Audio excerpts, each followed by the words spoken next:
नमस्कार दोस्तों, मैं रक्षा गुप्ता।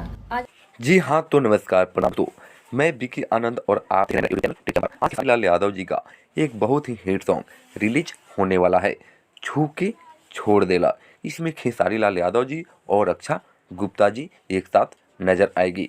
पानी पानी और भी बहुत सारे हिट गानों की सफलता के बाद ये गाना जो है आज ही के दिन यानी 25 दिसंबर को रिलीज किया जाएगा। इसका समय क्या है आपको ये भी इसी वीडियो में बताने वाला हूँ। तो वीडियो को पूरे अंत तक बने रहे। चैनल पर नए हैं तो चैनल को सब्सक्राइब करके बेल आइकन को आप प्रेस कर दे। इसमें जो है गीत लिखने वाले हैं मुकेश मिश्रा जी है।